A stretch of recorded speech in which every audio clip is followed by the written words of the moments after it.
Hey everybody, Jem Schofield here with the C47 and another episode of Random Acts of. Still working on the brown box video with that little VR camera. That's coming, but I need to shoot some more stuff and spend some more time with it. This week I've been in LA and I'm actually at Canon's Hollywood location right now. I've been working with Lauren Simons, who I've known for a long time. And we did a workshop here last night, one the night before in Costa Mesa, and it was all about 4K production. Today we're actually shooting some quick tips videos when we're not hearing helicopters overhead. And that's not an East Coast thing, that's very LA. One of the things that we were talking about in 4K production was some of Canon's 4K camera solutions. And the ones that we were really talking about in the workshops were the 5D Mark IV, the 1DC Mark II, the C300 Mark II, and this little beast of a UHD camera, the XC15. Now the XC15 is the second camera in the line that was introduced originally with the XC10. They've made some improvements to this camera system.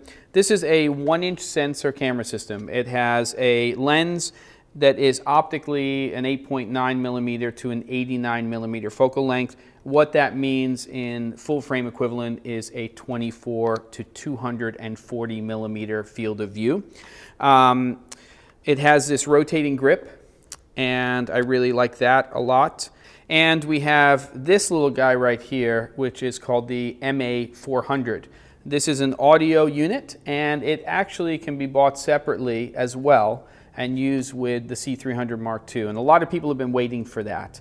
They're using the monitor unit and they're looking at picture and sound, but now they just want to go really small and they can just get this MA400 to do that. 2 XLR inputs, professional audio controls, yada, yada, yada. Other things that I like about this, of course, the size. And I also really like the fact that this camera shoots in Canon log. So we can do Canon log. There's a waveform monitor in here. It also records, and this is very unusual for a $2,500 camera, it records to CFast 2.0 cards. And what that means in the real world is they can record at high data rates. So this camera system, even though it's an 8-bit 422 camera, is recording your UHD image at 305 megabits per second. And what that means is a very rich image that you can push and pull in post. Data rate is definitely one of the big ingredients. Sure, 8-bit versus 10-bit, big difference. Of course, 422, 444, 420, that's important as well. But the data rate in which you're recording is very, very important. So when you're looking at some of the mirrorless cameras out there and they're recording UHD, and they're doing it at 100 megabits per second, you can't push and pull that image as much. This is not going to be a camera that people are going to use for every single production. It's obviously going to be great for video journalists. I think it's going to be great for event videographers.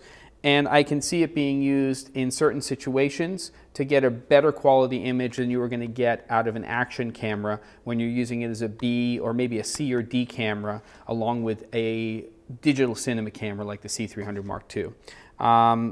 Obviously, really, really small and lightweight. And if I take that unit off of here, you can see actually how small the camera system is. You can even shoot with this kind of like you would with a medium format camera system. Take the lens hood off and look how small this little sucker is. I'm actually excited about this for certain applications, and just doing some tests yesterday and looking at the low light performance, even though it's only a 1-inch chip, I was very, very surprised in terms of how high I could go on the ISO. I was looking at stuff at 1600 and even 3200 ISO, and I think that it's quite usable. So there it is, the XC15, shipping soon. Really nice to get my hands on it right now and get to try it out. And I'll see you on the next episode of Random Acts of.